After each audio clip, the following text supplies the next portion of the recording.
Desserts तो ऐसे ज़िंदा नहीं रहते ना, डेजर्ट्स को तैयार करने के लिए बहुत सिविलाइजेशन तबाह करनी पड़ती है, वेदर वो ईरान को ख़त्म करना हो या बैरूत को ख़त्म करना हो या फिर कराची को ख़त्म करना हो। Mossad, Mossad is the mother of all agencies. Agenda उनका चलता है। नाक्लास ज़मीन की पाकिस्तान के कानून के तहत एलोकेशन होती है ना। नस्ला टावर तो आप गिरा सकते हो, इमा टावर को गिरा नहीं सकते। समंदर जो है मर रहा है, नियर डेथ है कराची का समंदर। मतलब ये एक छोटी चीज़ नहीं है, ये इतना बड़ा ख़तरनाक चीज़ है कि उस वक्त आप सब लोग भूल जाओगे कि बाकी आगे क्या होगा।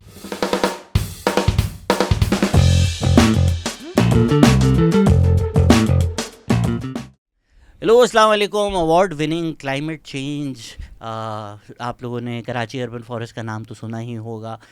ये डेवलपमेंट प्रोफेशनल हैं और साथ ही साथ मेरी तरह सिंध की तारीख़ में बड़ा इंटरेस्ट रखते हैं। लास्ट टाइम हमें बड़े इन्होंने मोमेंट्स दिए थे कि इमार एक महंगी कब्र है, 60 मिनट में कराची तबाह हो जाएगा। अब आप पूछते हैं इनसे कि 2026 में दुनिया ख़त्म है या नहीं है।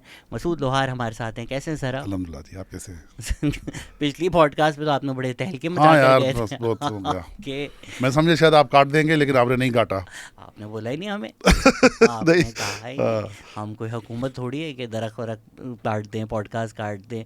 सर ये बड़ा डिस्कशन होता है और लोग बातें करते हैं। लोगों ने मजाक भी बनाया हुआ है कि 5,000 साल की तारीख, 5,000 साल की तारीख बोलते हैं, गलत है 5,000 साल की तारीख। मैंने खुद भी बहुत तहकीक की है पिछले कुछ महीनों में। सही कहते हैं, गलत तो है 5,000 साल की तारीख, क्योंकि तारीख तो कोई 50,000 साल की है। अगर आप एक्चुअली रिसर्च देखें तो वो अब्दुल रऊफ़ खान की भी जो रिसर्च है, मतलब मेसोपोटामिया की कुछ सेंचुरीज बाद ही गुलशन इकबाल में सेटलर्स थे। तो ये 5,000 साल की तारीख क्या है भाई सिंध की, और ये ऑनलाइन इस पर डिस्कोर्स क्या हो रहा है? लेकिन लेटेस्ट जो अभी रिसेंटली मेरी बात हुई थी, जोनाथन मार्कनायर अमेरिकन आर्कोलॉजिस्ट हैं, वो अभी भी मेरा ख्याल शायद वहीं लाड़काना में है। तो अभी नई जो हुई है तहकीक, उसमें सिर्फ कराची जो है वो खुद 9,000 साल पुरानी उसकी एविडेंस है, जो गडाप में इन्होंने आइडेंटिफाई किया, इंडस वैली साइट। अब रही बात ये कि तंज बनाना है, खामखा एक किसी मकतब फ़िक्र को, किसी एक कम्युनिटी को आपने उस पर तंज करनी है, तो उसका तो कोई इलाज नहीं है। हिस्ट्री जो वेरीफाई होती है वो रिटन वर्ड से होती है, फोकलोर से होती है, आर्कियोलॉजी से होती है, क्योंकि आर्कियोलॉजी झूठ नहीं बोल सकती। तो अब उस पर इसके इस तरह के कहने से कुछ नहीं होता। जो ख़ास बात है इंडस वैली सिविलाइजेशन की, कि ये दुनिया की वाहिद सिविलाइजेशन है जिसमें मसावत नज़र आती है, जिसमें आपको कोई महल नज़र नहीं आता, कोई पिरामिड नज़र नहीं आता, कोई ऐसी चीज़ नज़र आती इसमें पता हो कि ये एलीट की जगह है या ये फ़लाँ की है। आप देखेंगे कि हर घर में रिगार्डलेस ऑफ स्ट्रेचर आपको कुआं मिलेगा। मोहनजोदड़ो में ही देख लें आप। तो इसका मतलब है कि access to water, access to amenities was also across the board, और उसमें ये कोई इस तरह की चीज़ नहीं थी। अब ये 5,000 ईयर्स हो या 9,000 साल हो या इवन 15,000 साल तक भी इंडस वैली की रिपोर्ट्स हैं, तो ये कहा जा सकता है कि रिगार्डलेस कि 10,000 है या 5,000 है या 15,000 है, आर्कियोलॉजिकल एविडेंस ये है कि इट वाज देयर। इसमें जो मैं तो जो पहले ही ऐसे में आर्ग्यू कर रहा हूँ कि लोग जो गलती करते हैं थोड़ी बहुत, अगर आपकी भी सेम ही राय है या आपकी डिफरेंट है बता दें, कि जब लोग कराची की तारीख की बात करते हैं या लोग क्लेम करते हैं, जो मैं भी पहली ऐसे में यही आर्ग्यू कर रहा हूँ कि मिस नोमर है कि कराची एंशिएंट सिटी नहीं है। तारीख जो होती है वो एक खत्ते की होती है। अगर तो शाह बंदर था, उससे पहले आगे था, या ठट्टा पोर्ट था, या लसबेला एक बहुत इम्पोर्टेंट जगह थी। तो जस्ट बिकॉज अब डीएचए यहाँ पर बना हुआ है और डीएचए कोई 70-80 साल पहले बना है, उससे फ़र्क नहीं पड़ता। जो खित्ते की तारीख है उस लेंथ से जब आप देखेंगे तो फिर आपको कराची की तारीख बेहतर समझ में आएगी। आपकी क्या राय है? बिल्कुल सही है। बल्कि मुझे हैरत है कि काफ़ी लोगों को ये पता नहीं है कि कराची की रॉक कार्विंग्स हैं, और वो यानी प्री हिस्टोरिक आप कह सकते हैं, और उनके ऊपर किताब है, जुल्फ़कार कल्होड़ो साहब की किताब है रॉक कार्विंग्स की, जिसमें तस्वीरें भी हैं। तो इसका मतलब है कि वो जब केव्स का ज़माना था, जो स्टोन एज का ज़माना था, उस ज़माने में भी कराची था। उसके बाद इसकी जो अगर मैरी टाइम हिस्ट्री देखें कराची की, तो अलेक्जेंडर द ग्रेट ने जो मेंशन किया है जिस जगह को, मेरी पर्सनल राय यह है कि वो कुछ लोग तो कहते हैं कि वो मनोरा को मेंशन किया है उन्होंने। पटाला जो लिखा नहीं हुआ नहीं नहीं, पटाला तो वो तो अंदर है। ये यहाँ जो जिनका जो शिप सिंक हुआ था ना, before they went to the गोड्रेशा, तो वो जहाँ इनका शिप सिंक हुआ था, तो उसके लिए ये कहते हैं कि वो, कुछ लोगों की राय ये है कि वो मनोरा आइलैंड था, और कुछ लोगों की राय ये है कि वो, मेरी पर्सनल राय ये है कि वो चरना आइलैंड था। तो अलेक्जेंडर द ग्रेट भी इधर आया और काफ़ी अरसा यहाँ से उसका अंटूराज गुजरा। उसका नेवल जो वो थी, जो उसका वो निकोलस- आर्माडा था, वो भी निकोलस या कुछ जी इस तरह जी जी, उनका नाम था जिसको वो हाँ छोड़ कर गया था। हाँ, उससे वो नियार्कस, हाँ, नियार्कस। नियार्कस। तो वो भी पैरेलली इनके साथ साथ हैं, चलो ना। अच्छा, फिर उसके बाद आप आ जाएं इसकी देखिए, एक बात तय समझिए ना, जहाँ पे भी फ्रेश वाटर रिवर होगा उसकी सिविलाइजेशन होती है। ये कैसे हो सकता है कि ल्यारी और मलीर नदियों के बीच में कोई सिविलाइजेशन न हुई हो? ये मुमकिन ही नहीं है, क्योंकि यहाँ पे ज़ाहिर है ये जो एरिया है, एक तरफ से समंदर है, दूसरी तरफ से पहाड़ है, तो पानी की ज़ाहिर कमी होती होगी। तो ज़ाहिर सेटलमेंट्स हमेशा मलीर और ल्यारी के थी, और थी। जो मलीर पे थी वो ये थे, ये जो जोख्योज हैं, धारेजोज हैं, इसकी पूरी तारीख है। जो राणू धारेजो था, जो गुलाम शाह कलोड़ा डायनेस्टी ने उसको फिर वो किया डैमेज, जिसका एक वो था आइलैंड पे उनका एक वो फोर्ट भी था। फिर आप ल्यारी पे आ जाएं, तो ल्यारी में जो लोग रहने वाले थे उसमें देखें, फॉर एग्जाम्पल कुम्हार यहाँ बहुत रहते थे, कच्ची रहते थे, सिंधी मछेरे जो हैं, जो मैं तो कहता हूँ कि बहुत सारे लोगों को ये पता नहीं है कि एक बंदा मोरड़ो जिसका नाम था, जो मछेरा था, 11वीं सदी में दलू राय बादशाह ने उसके वालिद को जागीर दी थी, जिसको हम, उसका नाम ओभायो था, जिसकी वजह से जो लेगून का नाम पड़ा है वो ओभायो लेगून, उस वजह से कि वो जागीर थी। तो 11वीं सदी में अगर दलू राय जैसा बादशाह सुमरो डायनेस्टी का यहाँ मौजूद था, तो आप अंदाज़ा करें कि बाकी कौन सी तारीख आपको चाहिए। इत्तफाक ये है कि बहुत सारी और बेवकूफ़ियों और तसुबात के चक्कर में आपने तारीख को ट्रांसलेट ही नहीं किया। जो थे फोकलोर भी सिंधी में है, पब्लिश तारीख भी सिंधी में है। जब शाह अब्दुल लतीफ़ भिटाई पूरी एक चैप्टर लिख देता है सुरघातू, जो कराची के ऊपर है, और वो भी 17 सेंचुरी में, 18 सेंचुरी में, 17 सेंचुरी में, तो फिर आप और आपको क्या चाहिए? मतलब शाह अब्दुल लतीफ़ भिटाई भी कोई ज़्यादा करीब के भी नहीं है, ज़्यादा दूर के भी नहीं है, 300-400 साल पुरानी उनकी वो भी है। मुझे ये थोड़ा ताज्जुब भी होता है कि आप अगर इंडिया को भी देखें, इंडिया अपनी तरफ से कोशिश कर रहा है और एक्स्ट्रा जाके प्रूव करने की कि सबसे पहले हम ही थे, जहाज़ सबसे पहले यहाँ पर बना। यहाँ जो आपकी एक बनी बनाई तारीख़ है, आपने शाह अब्दुल लतीफ़ भिटाई का जिक्र किया, आप महाभारत पढ़ लें, आप ऋग वेदा पढ़ लें, आपको साउथ लोअर इंडस सिंध का जिक्र मिलेगा, आप चाइनीज़ हिस्ट्री पढ़ लें, आप बुद्धिस्ट हिस्ट्री पढ़ लें, दुनिया अरब हिस्ट्री पढ़ लें, हर जगह उसका एक जिक्र है। हम उससे मुंह मोड़ना चाहते हैं, हम उसको ओन ही नहीं करना चाहते। ये अभी रिसेंटली काफ़ी कंट्रोवर्सीज में, क्योंकि हम पाकिस्तानी हैं भाई, सीधी बात है, भले कुछ भी बोल दें कुछ। मैं तो कहता हूँ कि अब वो वक्त आ चुका है कि 80 साल के तजर्बे के बाद ये जितने भी लोग यहाँ रह रहे हैं, पहले तो पाकिस्तान में मतलब इमेज तो बेहतर हो, हमारा पासपोर्ट तो बेहतर हो, बाद में एक दूसरे को गालियाँ देने के लिए टाइम पड़ा हुआ है।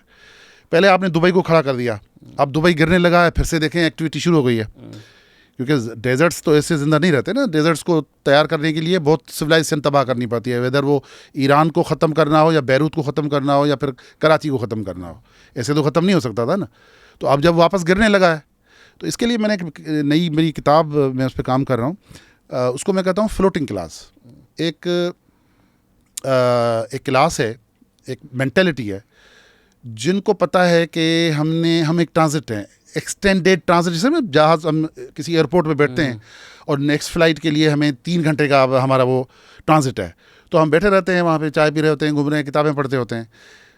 लेकिन अगर एक्सटेंडेड प्रोलॉन्ग्ड ट्रांजिट हो कि मैं तो यहाँ भाई, मुझे तो यहाँ से कहीं जाना है, तो मेरी राय ये है, जो कराची में, जो कराची 10% है पाकिस्तान की पॉपुलेशन का, 10% ऑफ द होल कंट्री, तो आप अंदाज़ा करें, फिर उसमें हर कौम के लोग हैं, तरह तरह के लोग हैं। तो कराची में से सबसे ज़्यादा ब्रेन ड्रेन हुई है, और उस ब्रेन ड्रेन की वजह मैं समझता हूँ ये है कि जब आप लिंक नहीं पैदा कर सकते सॉइल के साथ, जिस जहाँ आप रह रहे हो, उसके कल्चर के साथ, उसकी हिस्ट्री के साथ, तो फिर आप एक प्रोलॉन्ग्ड ट्रांजिट में हो। आप एक साइकोलॉजिकल एक ऐसी दुनिया में हो जिसमें आप न उसको ऑन भी कर पा रहे हो, न उसको हजम कर पा रहे हो। नतीजा ये निकलता है कि फिर अल्टीमेटली ब्रेन ड्रेन हो जाती है। बहुत सारे लोग गए हैं कराची से। प्रॉब्ली इसलिए भी गए होंगे ना कि आपके एलीट इंस्टीट्यूशंस जो हैं, जो अच्छे इंस्टीट्यूशंस हैं, वो कराची में, जिस तरह किंग एडवर्ड अगर लाहौर में है तो प्रॉब्ली पंजाब में लाहौर से सबसे ज़्यादा ब्रेन ड्रेन होती होगी, बिकॉज किंग एडवर्ड से नहीं, अमेरिका मेरा ख्याल एक पूरी की पूरी ब्रेन ड्रेन की वजह चेन तो बनी पहली हुई है। अपॉर्चुनिटीज़ हैं। देखिए हाँ, यहाँ तो अपॉर्चुनिटीज कराची वॉज अ ज़्यादा राइजिंग स्टार 80s में, 90s तक भी it was a rising star. Karachi को साउथ एशिया का न्यूयॉर्क बनना था। इट वाज मतलब नज़र आ रहा था, और नज़र आ रहा था। आप पीछे जाएं आपको नज़र आएगा। कराची नहीं बन सका, ज़ाहिर है यहाँ बच्चों को नहीं मिली अपॉर्चुनिटीज़, लोग यहाँ से चले गए। ये चीज़ होती है। ये ज़रूरी नहीं है कि एलीट क्लासेस की वजह से, क्योंकि सारी एलीट तो हमें रूल कर रही है, जो भी है ये सारे वहीं के एलीट स्कूल्स के हैं। ऑक्सफोर्ड से पढ़े हुए लोग आके हमें रूल करते हैं। तो उनके पास आसान है ना उनके लिए जाना। हाँ, आगा खान में अगर आपने पढ़ लिया है, उसके बाद यूएस जाना आसान है एज हाँ। अपोज टू अगर आप नहीं, मैं इससे एग्री नहीं करता। मेरा ख्याल है कि गांव गोठों से भी लोग गए हैं। मैं एक छोटे से गांव में पढ़ा था। मेरे गांव में तो बिजली भी नहीं थी। मैं तो 3-4 घंटे की वॉक करके स्कूल जाता था। लेकिन 95 में मेरी उम्र जब 25-26 साल थी तो मैं इंग्लैंड पढ़ने गया स्कॉलरशिप पे। तो अगर मैं जा सकता हूँ, एक गरीब का बेटा, तो और भी जाते होंगे। आपके गांव से आपके अलावा कितने गए होंगे? प्रॉब्ली आप गांव के वाहिद इंसान ही होंगे, तो नंबर्स और स्टेटिस्टिक्स। मेरे जो क्लास फेलोज़ हैं उसमें कुछ वो हैं मछेरे हैं। हाँ। अभी कुछ जो है, मैं अभी जाता हूँ ईद पे तो वो मिलने आ जाते हैं। मेरा एक है वो भेड़ें चराता है, हाँ। वो मेरा क्लास फेलो था, तो वो मिलने आता है। तो वाकई आप सही कह रहे हो कि इत्तेफाक है कि मैं हाँ। शायद अकेला ही हूँ उस एरिया से। अच्छा, मैं ये कह रहा हूँ कि ये एक माइंड सेट है। माइंड सेट जो है ना, जो एक तो जब आप किसी जगह, आऊँ वसल्लम ने जब हिजरत की और मक्का फ़तह हुआ तो आप वापस नहीं गए मदीने से, और उनका मज़ार भी जो है वो मदीने में है। रेस्ट ऑफ द लाइफ भी वो मुस्लिम रियासत जो थी, जो शुरू की आम वसल्लम ने, वो भी मदीने से थी फिर। तो जब आप एक जगह हो जाते हो, then you have to own that place, और उस प्लेस को भी ओन करने दो। अगर ये आप नहीं करते तो फिर then you are on a prolong transit. जैसे दुबई में बहुत सारे लोग रहते हैं, कोई किसी को नेशनलिटी नहीं है, लेकिन इट्स अ प्रोलॉन्ग ट्रांजिट। भाई हो सकता है 25 साल बैठे रहें, हो सकता है 5 महीने बैठे रहें। So it's the mindset. तो I hope I answered your question. मेरा ख्याल है कि mindset matters more. I think इसमें वो ज़मीन है क्या, वो भी एक कंफ्यूजन है ना लोगों के अंदर। अब जिस तरह दुबई भी है, आप सही कह रहे हैं कि अभी जब जंग हुई, nobody is willing to die for Dubai की ज़मीन के लिए। जो भी भले वहाँ 20 साल नौकरी कर रहा है या उसके बच्चे भी पैदा हुए हैं, वो लड़ेगा मरेगा नहीं। बट यहाँ पर थोड़ा सा मुझे लगता है कि जो पाकिस्तान का आइडिया है, जिस में इतनी इंक्लूसिविटी नहीं थी कि हमारे जो ख़ित्तों की तारीख़ है, आप अगर पाकिस्तान स्टडीज़ भी उठा लें तो मुग़ल थे, फिर पाकिस्तान मूवमेंट हुई, फिर पाकिस्तान बन गया, फिर पाकिस्तान। तो जहाँ पाकिस्तान बना है उसकी क्या तारीख़ है, पंजाब की क्या तारीख़ है, खैबर पख्तूनख्वा की क्या तारीख़ है, बलूचिस्तान की क्या तारीख़ है, सिंध की क्या तारीख़ है, वो लोगों को पढ़ाई नहीं जाती। तो मे बी उस तरह से वो अपनी तरफ से ज़मीन को ओन कर रहे हैं, बट वो एक पाकिस्तान का आइडिया जो उनको बताया गया है उसको ओन कर रहे हैं, बट नॉट नेसेसरीली के अच्छा इंडस वैली सिविलाइजेशन भी हमारी तारीख़ है, या अगर आर्यंस थे, अगर हिंदू थे, बुद्धिस्ट थे। सॉर्ट ऑफ मे बी वहाँ एक रिलीजन फैक्टर भी बहुत ज़्यादा है कि लोग ओन नहीं करना चाहते। मतलब अब जाहिर बात है आपके एंसेस्टर्स हिंदू थे, इसमें मसला क्या है, बट ये बात एक्सेप्ट करना गले से उतरती नहीं है लोगों के। आई थिंक के वो एक रसूल हमज़ा तोफ का एक रशन राइटर है, उसका कॉल है कि अगर आप माजी को पिस्तौल का निशाना बनाओगे तो मुस्तकबिल आपको तोप का निशाना बनाएगा। तारीख़ माफ़ नहीं करती। आप तारीख़ से छेड़छाड़ नहीं कर सकते। यही वजह है, आयरोनिकली, अफ़गानिस्तान का बॉर्डर तो हमने बंद किया हुआ है, लेकिन हमारे सारे मिज़ाइल जो हैं उनके नाम जो है वहाँ के हैं। राजा जयपाल जो था, मैं उसको बड़ा लाइक करता हूँ, लाहौर का बादशाह था 11वीं सदी में। और उसका कैरेक्टर ये था कि जब उसने दूसरी दफ़ा जंग हारी महमूद गजनवी से, तो उसने कहा कि अब मुझे हक़ नहीं है हुकूमत करने का, बल्कि ज़िंदा रहने का। तो उसने बेटे अनंत पाल को बादशाही दे के लाहौर में एक जगह है, मैं वो देख चुका हूँ जगह बाय द वे, जहाँ पे उसने अपने आप को जौहर किया। जौहर ये कि सेल्फ इमोलेशन करते हैं, वो एक रिचुअल होता है हिंदुओं का जिसमें वो कहते हैं कि भाई हम वॉलंटरीली सुसाइड करते हैं। तो जयपाल का नाम नहीं है, गजनवी का नाम है। अब गजनवी इसलिए कि भाई हम उसको मुस्लिम उस कॉन्टेक्स्ट में, वो ज़रूरत थी जब पाकिस्तान की मूवमेंट चल रही थी और इंडियन के साथ हमारा सिलसिला था, हुक्म मुल्क बनाना था, तो ठीक है। लेकिन ये कि जो लोकल हमारे हीरोज़ हैं उनको हम कैसे भूल सकते हैं। बट अब आप सोचें ना, अगर आप मिसाइल का नाम रंजीत सिंह रख दें, हाँ जिसमें मुझे तो कोई मसला नहीं लगता बिकॉज पंजाब हम बना रहे हैं, हाँ तो रखो रंजीत सिंह, लेकिन मुल्क में लोग सीख पा हो जाएंगे। मरियम नवाज़ ने अपनी तरफ से कोशिश की पुराने नाम हाँ वापस रीइंस्टोर करने की, एंड उनको रिवर्स करना पड़ा बिकॉज ऑफ बैकलैश। तो ये हमारे अंदर एक इशू है ना कि आप टीपू सुल्तान रख दोगे, जबकि टीपू सुल्तान इंडिया को रखना चाहिए मिसाइल का नाम। बट वी वुड कीप, अभी तो नहीं है मिसाइल, लेकिन एक दिन हम टीपू सुल्तान भी रख सकते हैं, बट रंजीत सिंह नहीं रख सकते। नहीं, टीपू सुल्तान नहीं रखेंगे ना, टीपू सुल्तान नहीं रखेंगे इसलिए कि वो हिंदुस्तान में है। भले वो मुसलमान तो है, हाँ। लेकिन वो चूंकि हिंदुस्तान में किसी जगह से था, तो अब मैं नहीं समझता यहाँ ये लगाएंगे। तो गजनवी यहाँ कौन से इस रीजन नहीं, गजनवी तो था ही अफगानिस्तान का ना, वो तो आके इस्लाम फैला के फिर वापस चले जाते थे। उसी के घर पे आजकल हम गजनवी मार रहे हैं। हाँ। मतलब उन्हीं को मार रहे हैं। देखें, एक टाइम आएगा कि पाकिस्तान की हो सकता है वो जनरेशन जी हो पाकिस्तान की, जो मैं उसमें बड़ा फर्म बिलीव करता हूँ कि जनरेशन जी और जनरेशन अल्फा जो है ये पूरे पाकिस्तान का मामला सीधा कर देगी। कि एक वक्त आएगा कि आपको ये सब चीज़ें अब ठीक करनी पड़ेंगी, नहीं करोगे तो वही फिर एक बबल में ज़िंदा रहोगे जिसमें वो ना इधर कह रहा ना उधर कह रहा, मतलब ये होगा सिलसिला, तो करना पड़ेगा। वापस चलते हैं तारीख पे। हम अगर बात करें प्री हिस्टोरिक सेटलमेंट्स की, लैंग्वेज की जो लोग बात करते हैं, ये भी मैंने बहुत बेवकूफ़ाना किसी का देखा, वो किसी के कान में बोल देते हैं कि टीवी पे लाइन बड़ी अच्छी लगेगी, लोग जाकर बोल देते हैं, ना सोचते हैं ना समझते हैं कि जो लोग कहते हैं 5000 साल की तारीख है, मैं 5000 साल पुरानी ज़बान निकाल के देता हूँ, आज के किसी इंसान को समझ नहीं आएगी। अब इन बेवकूफ़ लोगों को समझाए कि दुनिया में आप कहीं पे भी 5000 पुरानी ज़बान निकाल कर दे देंगे, वो किसी को भी समझ में नहीं आएगी। Languages evolve. एक एंशंट सिंधी थी, इस पे एन ए बलोच का बहुत ज़्यादा काम है, एम एच पनवर का काम है। मैं इसमें एक थोड़ी वजाहत कर दूँ। जी। पहली बात तो इंडस स्क्रिप्ट जो है जी। डिसाइफर हुआ है, बल्कि अता मोहम्मद बम्भरो साहब जो थे हमारे सिंध के एक इंटेलेक्चुअल थे, उन्होंने जो डिसाइफर किया है, वो किताब पब्लिश है, अंग्रेज़ी में पढ़ी हुई है, किसी को चाहिए तो देख ले। वो मुझे 50 to 60% सही लगती है उसकी रीडिंग्स, क्योंकि मैं खुद स्क्रिप्ट्स का बंदा हूँ। मैं आपको एक और चीज़ भी बताता हूँ इंटरेस्टिंग। तो डिसाइफर हुआ है इंडस स्क्रिप्ट, और उसमें बहुत सारे पैटर्न्स मिले हैं। सिर्फ वेरीफाई नहीं हुआ इसलिए कि कोई रोजेटा स्टोन नहीं मिला। जैसे रोजेटा स्टोन मिला, ये जो था इजिप्शियन जो राइटिंग थी, तो उसमें रोजेटा स्टोन मिला जिसमें ग्रीक और 2-3 ज़बानों में वो एक इबारत लिखी हुई थी, तो वेरीफाई हो गई कि भाई जो हमने पढ़ा है वो वेरीफाइड है। सिर्फ वेरिफिकेशन की देर है। दूसरी चीज़ ये कि अभी मोहनजोदड़ो की जो एक्सकेवेशन हुई है 10% हुई है।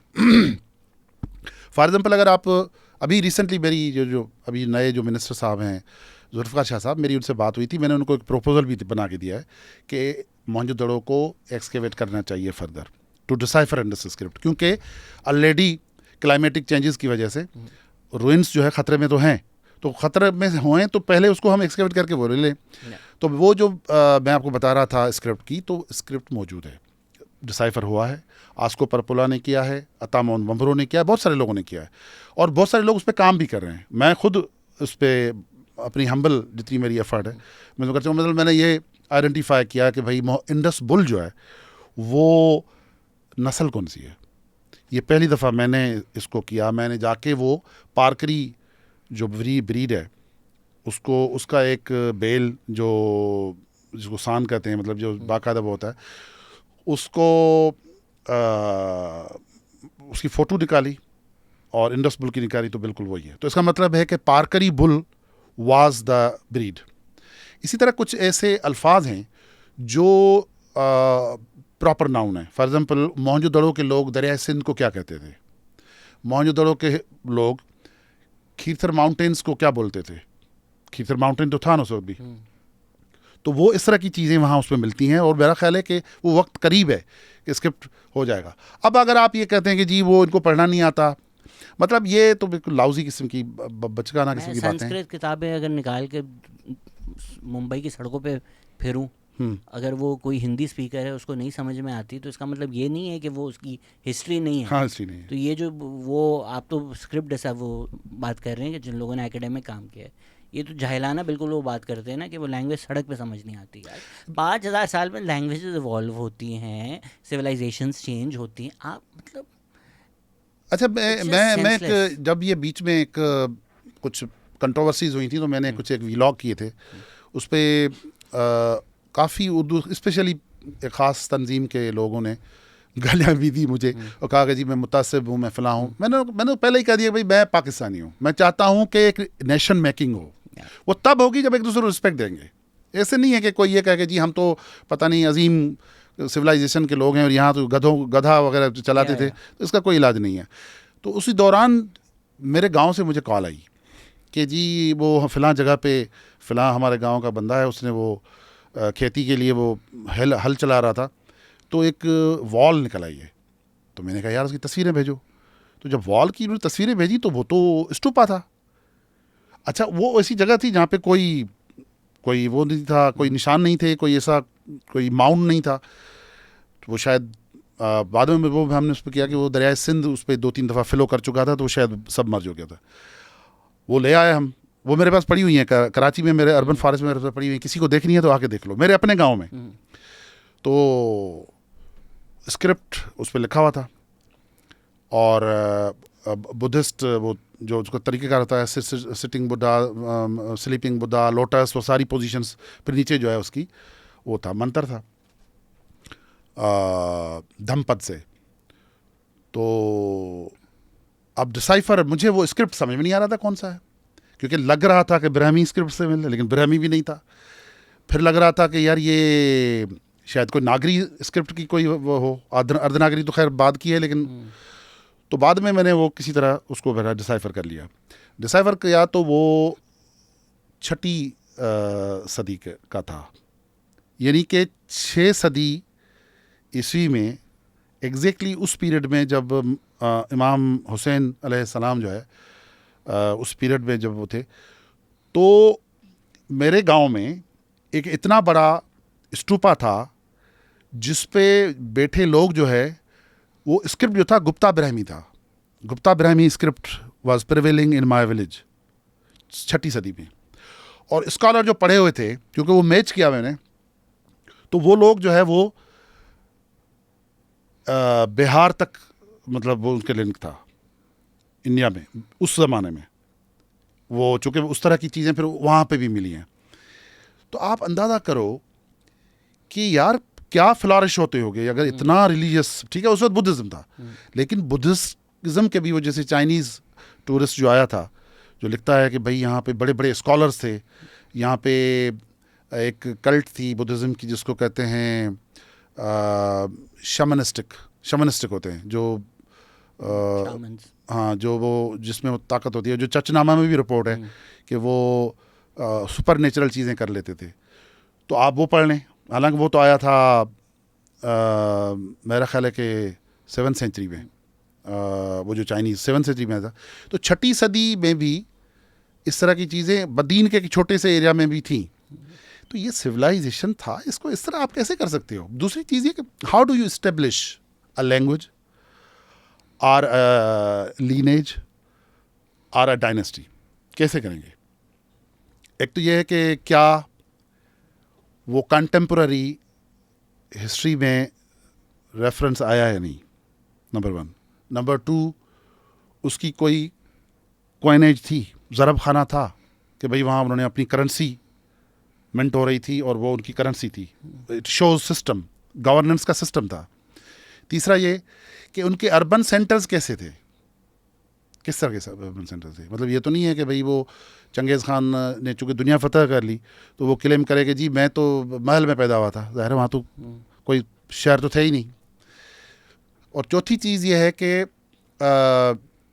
How did it carry forward, how did it contribute to other civilisations. अब देखें सिंध का जिक्र जो है रामायण में है, गीता में है, ऋग्वेद में है। ऋग्वेद में मैं समझता हूँ जितना रिवर उन्होंने किया है, रिवर इनको इंडस रिवर को, माइटीएस्ट और हाँ सबसे माइटी, सबसे ज़्यादा, हाँ रोरिंग, इस तरह की बातें, हाँ। सिंधु के और बारे अगर में ये न होता तो उस वक्त तो न एमक्यूएम थी, न जीएसएन थी, न 22 लोग थे, न ये लोग थे, न वो लोग थे। तो फिर सिंध का नाम दरिया पे क्यों रखा? वो तो किसी सिंधी ने नहीं रखा ना, किसी वडेरे ने तो आगे नहीं कहा कि भाई सिंध इसका नाम यह है। सिविलाइजेशन किसी की फरमाइश पे नहीं चलती, आपके किसी के कहने पे नहीं होती, न दरिया किसी के फरमाइश पे बहते हैं, ये मेरा फर्म बिलीफ है। तो वो था, इसमें कोई तासुब की बात नहीं है। हम अपनी ज़मीन पे बैठे हैं। अगर मुझे कोई ये कहे, मैं तो चिढ़ गया था, मुझे किसी ने कहा यार मैं शहजाद साहब 5.5 साल खुदा की कसम मैंने गटर पे बैठ के काम किया यार, मुझे ऑल कंफर्ट्स वर पॉसिबल, ठीक है। और मुझे कोई ये कहे कि मैं गैर मकामी हूँ, तो यार तकलीफ होगी ना। वो मकामी होता क्या है फिर? ये जो ये बातें करते हैं, अच्छा हाँ। भाई कि आप लोग तो गरीब भिखारी थे, सब कुछ हो गया, हम्म। लोगों के पास चैट जीपीटी है, लोगों के पास गूगल है, जो पढ़े लिखे लोग हैं यहाँ पे उनके पास एकेडमिक सोर्सेज हैं। छोटा सा सवाल पूछ लें कि would Pakistan have survived without the money given by Bahawalpur state और खैरपुर स्टेट? इतना सर्च कर लें तो आज अगर आपको सराइकी बुरे खाना लगते फलात हैं, अगर आपको आज सराइकी बुरे लगते हैं, तो भावलपुर स्टेट की वजह से तो पाकिस्तान एग्जिस्ट करता है। भावलपुर स्टेट अगर पैसे नहीं देता पाकिस्तान को चलने के, तो पाकिस्तान ने कहाँ चलना था? उसी पैसे से पर इंडस्ट्री लगी ना। ये जो एक हमारी एलीट भी है, उसने लोगों को बड़ा ट्रिक कर दिया है कि जैसे इन बिजनेसमैन इंडस्ट्रियलिस्ट ने लाखों लोग लाखों अपनी जेबों में डालकर आए और नहीं, पाकिस्तान की हुकूमत से इंटरेस्ट फ्री लोन्स मिले, उससे इंडस्ट्री लगी, उससे पॉलिसी कंट्रोल की, उससे अपनी जेब में आप लोगों ने पैसा कमाया। एंड अगेन, अगर कोई एक अमीर महाजर है, उसका कोई गरीब महाजर से ताल्लुक़ नहीं है यार। जो एलीट क्लास है, जो 22 फैमिलीज़ हैं, वो पंजाबी हों, महाजर हों, सिंधी हों, वो एक एलीट सोसाइटी का हिस्सा हैं, एक एलीट कबाल का हिस्सा हैं। उनकी आइडेंटिटी और उनकी शनाख्त अपने से मिलाकर ये प्रिटेंड करना कि आपके ख़िलाफ़ बात नहीं की जा रही है यार। हम एक एलीट लोगों की बात कर रहे हैं, या हम एक ख़ास तबके की बात कर रहे हैं। जितने आप पाकिस्तानी हैं उतने हमारे महाजर भाई बहन पाकिस्तानी हैं, उर्दू स्पीकिंग लोग पाकिस्तानी हैं। आप अगर कराची में रह सकते हैं, प्रॉपर्टी ले सकते हैं, घूम सकते हैं, सारी, कोई ऐसा नहीं है कि आपको मुझे ज़्यादा प्रिविलेज मिलनी चाहिए। अगर कोई ऐसा कहता है हम उस पर लानत भेजते हैं। कोई अगर कहता है इनको पानी में जो भी घटिया बात है, लानत भेजते हैं हम उस पर सराइकियों के ख़िलाफ़, सिंधियों के ख़िलाफ़ ये जो नफ़रत फैलाई जा रही है, मत करो यार। देखो, डिवाइड एंड रूल इज़ आप पहली बात तो ये है कि मैं तो कहता हूँ कि जो उर्दू स्पीकिंग, पहली बात तो मुहाजिर तो कोई कौम होती नहीं है। ये तो एक शोशा था जो दुबई को खड़ा करने के लिए, डेजर्ट को राइज़ कराने के लिए मोसाद का और MI6 का एक सिलसिला था। इसमें मेरी रिसर्च फाइनल स्टेज पे है।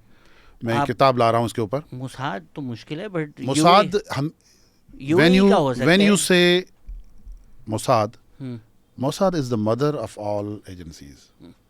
एजेंडा उनका चलता है। मैं इस पे, ये थोड़ा है ट्रिकी है, इसलिए मैं यहाँ पे रिकॉर्ड पे नहीं करना चाहता। लेकिन आप देखें ना, दुबई के लिए क्यों कहते हैं कि भाई इट्स द सेकंड इसराइल? क्यों? क्योंकि आप पूरी 20 सालों की तारीख देखें, लास्ट 20 ईयर्स की, तो उसमें बेनिफिशियरी कौन है? कराची की बर्बादी का, कराची की बर्बादी का भी, रीजन की बर्बादी का। आप क्या समझते हो, जो पोर्ट सिटीज़ हैं ईरान के, चाबहार से लेके बंदर अब्बास आगे तक जाके बसरा तक इराक के, ये 8-10 हज़ार साल की इनकी मेरी टाइम हिस्ट्री है, 8-10 हज़ार की। अगर वो होते, ये 80s का ये फसाद और ये सारी चीज़ें ना होती, तो आप समझते हैं कि दुबई या ये जो डेजर्ट एरियाज से ये राइज कर सकते थे? सिविलाइजेशन जो ईरान पर्शियन जो सिविलाइजेशन है, उनके जो पोर्ट्स हैं, क्या वहाँ वो राइज हो सकते थे? नहीं हो सकते थे। कराची, अगर कराची में बोरी के बंद की टेक्नोलॉजी ईजाद न होती और जिंदा जलाने की टेक्नोलॉजी ईजाद न होती, तो कराची को कौन पीछे कर सकता था यार? मुझे याद है 95 में पहली दफ़ा जहाज़ में चढ़ा था। और मैं जा रहा था एम्स्टर्डम से, कनेक्टिंग फ़्लाइट थी फॉर यूके। ये पहला जहाज़ ही एम्स्टर्डम, पहला पहला शौक ही एम्स्टर्डम। तो आप अंदाज़ा करें ना कि कोई भी फ़्लाइट जो भी राउट करती थी वो कराची से करती थी। अब कराची कहाँ है? तो हम पूछते ये हैं कि कराची का दुश्मन है कौन? अच्छा, अब आ जाएं भाई लोगों के ऊपर, जो हमारे हाजी, गाजी, जो हमारे जिसको हम कहते हैं कारोबारी शख्सियात, जो हमारी जो एस्टेब्लिश, जो हमारी जो यहाँ पे होते हैं कारोबारी बिजनेस कम्युनिटी, ठीक है ना, जो मतलब ऐसे आके बैठते हैं जैसे वो कल जो है ना वो बस बिल्कुल हज करके वापस आए हैं और मुसले से तो नीचे उतरते ही नहीं हैं। पहले आप समंदर का हाल देखो। ट्रीटमेंट प्लान नहीं लगाएंगे, आपको भाषण देंगे कि इसको उसके हवाले करो, कराची को वफाक के हवाले करो। और एक और भी है वो जनाब, एक यहाँ के वो हैं टाइकून, बिजनेस टाइकून, उसने जो बयान दिया कि जी ये मेरे हवाले कर दो, मैं ठीक कर दूंगा। ओ भाई, तुम पहले समंदर को तो ठीक करो जो तुमने बेड़ा गर्क किया उसका, तुम तो वो तो ठीक करो। तुमने जो कब्जे करके ये जो इमारतें खड़ी की हैं, पहले उसका हिसाब तो दो। हम जानते हैं कौन कितने में पानी में है। लोग आजकल कहते हैं वो मुसीबत में हैं, उनको जो मुसीबत में हो उसकी बुराई नहीं कर सकते। तो मलिक रियाज के 100 खून माफ़ हो चुके हैं। मलिक रियाज ने जो ज़मीनें चुराई, जो पैसा कमाया। मैं मलिक रियाज की बात नहीं कर रहा। मलिक रियाज तो बेचारा फिर भी, मैं तो कहता हूँ कि मलिक रियाज ने नहीं कहा था, ये कहा था अकील करीम डेढ़ी साहब ने। अच्छा, अब डेढ़ी साहब ने एक अभी स्कीम लॉन्च की है। अब चूँकि आपने नाम नहीं लिया है तो वैसे भी मुझे तो कोई लाइक नहीं कर रहा, तो खैर मसला नहीं है। उसानू की वो एक सिंधी में मुहावरा है, एक बंदा था, वो एक मरे हुए घोड़े के ऊपर जा रहा था और भीख भी मांग रहा था। तो उसने किसी को कहा कि अरे ये घोड़ा जो है बहुत वो है, बदकिस्मत है, तुम्हें रुला देगा। उसने कहा कि और बदकिस्मत, भीख तो वैसे ही मांग रहा हूँ, तो मैं तो वैसे ही गटर में बैठा हूँ, मुझे अकील करीम डेढ़ी क्या करेगा। अकील करीम डेढ़ी साहब पहले उनसे ये पूछें कि आपने जो स्कीम अभी नई लॉन्च की है, मेरे पास भी आई है, कहाँ पे, फेज़ 8 एक्सटेंशन में, क्या वो ज़मीन आप कहाँ से लाए थे? क्या उसके पास आपके सिंध गवर्नमेंट से आपने लिया है, एलोकेशन हुई है? नाक्लास ज़मीन की पाकिस्तान के कानून के तहत एलोकेशन होती है ना। नस्ला टावर तो आप गिरा सकते हो, इमा टावर को गिरा नहीं सकते। तो अब वो सोहेल वड़ाज का एक मशहूर जुमला है जो मैं कहता हूँ वो फिट आता है बात में, क्या ये खुला तजाद नहीं? ठीक है ना। तो आप ये अंदाज़ा करें कि जब आप एलिगेशन लगाते हो, जब आप ये कहते हो, तो आप अपना भी तो कैरेक्टर देखो ना। समंदर तो किसी ने सिंध के रहने वाले या सराइकी बेल्ट के रहने वाले बंदे ने तो ख़राब आके नहीं किया। आप कर सकते हो, उसको ठीक कर सकते हो, कमा रहे हो यार। अच्छा, फिर दुबई में जो इतना पैसा जमा हुआ है, हर यहाँ का जो बिज़नेस कम्युनिटी का बंदा है उसका वहाँ पे भी सेटअप है। तो दुबई को खड़ा करने में आप वफादार हो या कोई और वफादार है? कराची के साथ वफादार कौन है पहले, या इस बात पे आ जाएं। दुबई लीक्स में सबके नाम आ गए थे ना कि किस किस का कितना पैसा है, कैसे जाता है। तो जो कराची का पैसा गया है, आई थिंक शिया सुन्नी फसाद में तो क्लियर नज़र आता है कि ये आप पता है कि हमारे जो गल्फ़ कंट्रीज़ हैं उन्होंने फ़ंड भी किया। फिर ज़ियाउल हक के दौर में जिस तरह से एक्सट्रीमिज़म बढ़ा है, जो सेक्टेरियन आग लगी है, एक शिया जेनोसाइड हुई है पूरे शहर में। सिर्फ शिया सिर्फ नहीं, लेकिन वो भी एक फैक्टर उसमें तो आपको क्लियर नज़र आता है ना। इसमें शायद लोग ना माने कि यार यूएई क्यों एमक्यूएम सपोर्ट करेगा, हो सकता है लोग ना माने, बट शिया सुन्नी में तो एविडेंस ट्रेल रिकॉर्डेड अनडिनाइबल है सॉर्ट ऑफ। देखें, बलूचिस्तान के जो बीचेस हैं वर्ल्ड क्लास आप कह सकते हैं। फिर ये कि इंटरेस्टिंगली बलूचिस्तान का सारा कोस्टल बेल्ट जो है वो क्या नाम है, विंड कॉरिडोर है। जैसे Sindh, half of Sindh is top 10 wind corridor में आ जाता है। लेकिन बलूचिस्तान का भी, तो बलूचिस्तान क्यों राइज नहीं हो पा रहा, क्यों दहशतगर्दी ख़त्म नहीं हो रही, क्यों हालात सही नहीं हो रहे? आपके ख्याल में अगर वहाँ ग्वादर में, औरमाड़ा में, जीवनी में अगर एक प्रॉपर सेटअप बन जाता है, अमन अमान कायम हो जाता है, तो उसका नुकसान किसको होगा? समझ में आ रहा है ना? हाँ। तो आप समझ लें कि ये किसी और की एजेंडा है जो ये चलाते हैं।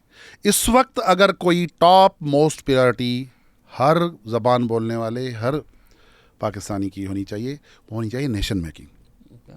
हमें नेशन मेकिंग करनी है, अपना इमेज ठीक करना है, ताकि हमें दुनिया भर की, हमारी मीडियन एज 23 है पाकिस्तानियों, we are the youngest nation in the world. 23 age है यार हमारी। सारे जो है फेसबुक पे एक दूसरे को गालियाँ दे रहे हैं, किसी काम पे लगा दो। Yeah. 4 यहाँ इलॉन मस्क पैदा हो गए तो आप दुनिया को लीड करोगे यार। Pakistan is already leading. मैं ऑन रिकॉर्ड ये कह रहा हूँ, हम जर्नलों ने हमसे अच्छा नहीं किया। ज़िया-उल-हक की बहुत शॉर्ट साइटेड चीज़ें थी, उसके डिसीजंस जो हैं अभी तक हॉन्ट करते रहेंगे पाकिस्तान को। लेकिन मुझे ये जो फील्ड मार्शल साहब हैं, स्टेट्समैनशिप नज़र आती है, और शायद उनकी नीयत ही अच्छी थी तो अल्लाह ताला ने इज़्ज़त भी दे दी। जंग भी आप जीत गए, फील्ड मार्शल भी बन गए, आप इतनी बड़ी दुनिया की कॉन्फ्लिक्ट को जो न्यूक्लियर लेवल तक अमेरिकन प्रेसिडेंट कह दे कि कल जो है सिविलाइजेशन ख़त्म हो जाएगी पर्शियन, उसको आप टेबल पे ला रहे हो और आज शायद एग्रीमेंट हो भी जाएगा या कल हो जाएगा। तो ये कोई छोटी बात थोड़ी है, इस पर तो खुश होना चाहिए ना, रिगार्डलेस के शहबाज शरीफ जा रहा है या बिलावल भुट्टो साहब जा रहा है या कोई और जा रहा है। पाकिस्तानी तो पाकिस्तानी है ना, ये तो आपस में हम लड़ झगड़ के ठीक हो जाएंगे। तो ये मेरा ख्याल है नेशन मेकिंग। अब इस वक्त जो भी ये बात करता है ना ज़बानों की और कल्चर और डिवीजन्स की, मैं कहता हूँ वो एंटी पाकिस्तान है, वो किसी एजेंडा पे काम करता है। Thank you so much PTI supporters, आप लोगों का और हमारा सफ़र यहीं तक था। जो नॉन पीटीआई सपोर्टर्स हैं वो अब बाकी पॉडकास्ट सुन सकते हैं। जो आपने बात की भी जनरल आसिम मुनीर के बारे में, तो उन्होंने बंद कर दी होगी ना पॉडकास्ट कि बाकी लोग फिर सुन लें। वो जिस तरह क्रिकेट मैच में कभी कभी होता है ना कि भाई जो स्टार टीवी पे देख रहे हैं वो अब न्यूज़ देख लें, बाकी सुनते रहें। सर बट उसमें भी हमारे इस्टेब्लिशमेंट का जो ये शॉर्ट साइटेड इंटरेस्ट है कि हिस्टोरिकली तो मुझे जो लगता है इंटरनेशनल इस्टेब्लिशमेंट का, तो मुझे मुसाद उसाद का तो नहीं पता, कि हमारी इस्टेब्लिशमेंट ने रिसोर्सेज पे काबिज़ होने के लिए कराची में वायलेंस करवाया कि यार ज़रा कराची तो कंट्रोल में रहे ना। आज भी कराची इतना कैंटोनमेंट का एरिया है, तो आजकल भी जो हमारी इस्टेब्लिशमेंट को मसले चल रहे हैं एनएफसी अवार्ड के, तो ये जो वफाक कराची को वफाक बना दो, ये तो इस्टेब्लिशमेंट का ही छोड़ा हुआ शोशा है जो अब इतना बड़ा हो चुका है। तो उनको भी मैं यही मैसेज देना चाहता हूँ कि यार पेनी वाइज पाउंड फूलिश ना हो। इस वक्त दुबई का फ्यूचर क्वेश्चन मार्क लगा हुआ है, कैपिटल मूव हो रहा है। कराची में प्रॉपर्टी प्राइसेस कोई 20-25% पिछले कुछ महीनों में बढ़ चुकी हैं, बिकॉज़ यहाँ कैपिटल बहुत ज़्यादा आ रहा है। तो अभी ये वायलेंस करवा कर, वफाक वाले मसले, सिंधी महाजर मसले करवा कर आप वापस आग लगाएंगे, तो वो जो एक इकनॉमिक अपॉर्चुनिटी है जो हम पाए बड़ी करने की बात करते हैं, ये नहीं कि छोटा पाए सारा हम खा लें, पाए बड़ा करें, आप भी ज़्यादा खाएं, हमें भी खाने दें। मैं समझता हूँ कि फील्ड मार्शल आसिम मुनीर साहब के ऊपर तारीख़ ने ये ज़िम्मेदारी डाल दी है कि जहाँ अल्लाह ताला ने और अच्छे आपसे काम लिए हैं, तो एक दफ़ा ये काम करें कि इस्टेब्लिशमेंट का जो फ्रेमवर्क है वो है पुराने ख्यालों वाला, ओल्ड फैशन है। तो उसमें ये कानून नाफिज करवाएं कि भाई पुरानी अखबारें पढ़ना छोड़ दें। अब ये घसे पिटे अंग्रेज़ों के तरीके जो है ख़त्म करें। अब हम कर चुके हैं, न्यूक्लियर हुक्म बन चुके हैं, we are 5th largest nation, we are the youngest. 60% हमारी पॉपुलेशन यंग है यार, 60%। जब पूरा यूरोप ग्रे हो रहा है, नॉर्थ ग्रे हो रहा है, ग्लोबल नॉर्थ, तो हमारी यंग, ये तो मैं तो समझता हूँ कि इसमें कोई बात नहीं है कि 20 सालों के बाद 4-5 बड़े मुमालिक के जो वज़ीर आज़म या सदर होंगे वो पाकिस्तान में पैदा हुए होंगे। You never know, it could happen. उसकी रीज़न ये है कि 45 to 47 है मीडियन एज यूरोप का, तो करेगा कौन काम? आप कह रहे हैं जापानी बुड्ढे मर जाएंगे तो फिर हम जी बिल्कुल बिल्कुल। तो जापान साउथ कोरिया के तो लगे हुए हैं। हाँ तो नहीं, यूरोप के काफ़ी देखें, यूरोप को अगर होल एज अ होल ले लें ना उसकी मीडियन एज, तो मेरा ख्याल 51 है शायद। हाँ, यूरोप में एंटी इमिग्रेशन सेंटिमेंट मसला है। कनाडा 43 है। यूरोप में इस वक्त ये जो एंटी इमिग्रेशन सेंटिमेंट है वो इसी वजह से है कि गोरे बुढ़े हो रहे हैं और बच्चे नहीं पैदा कर रहे, तो वो देख रहे हैं कि उनके अभी भी ऑलरेडी शहरों में डेमोग्राफिक्स इतने बदल चुके हैं कि दैट लाइक हमारा तो कल्चर ख़त्म हो रहा है। तो आपको एक बहुत ज़्यादा एंटी इमिग्रेशन ड्राइव, इस पे मेरी किताब है, इस पर मैंने क्राउड बिट्रेयल के नाम से किताब लिखी है। वो एलियस कैनेटी का जो फ्रेमवर्क है क्राउड सिंबल्स का, उसके मद्देनज़र रखी है। तो उसमें क्लियर नज़र आ रहा है कि कैसे ग्लोबल साउथ जो है उसकी जनरेशन जी, पहले ज़माने हम समझते थे कि जो अटैक करते थे भाई आर्यंस जो है वो सेंट्रल एशिया से आए और द्राविडियंस पे अटैक किया और कंट्रोल कर लिया। फ़िलहाल जो है फ़िलहाल जगह पे गए और उनको अटैक किया, जैसे बेबीलोनियंस से अटैक किया, जेरूसलम को कंट्रोल कर लिया, या बैक एंड फोर्थ।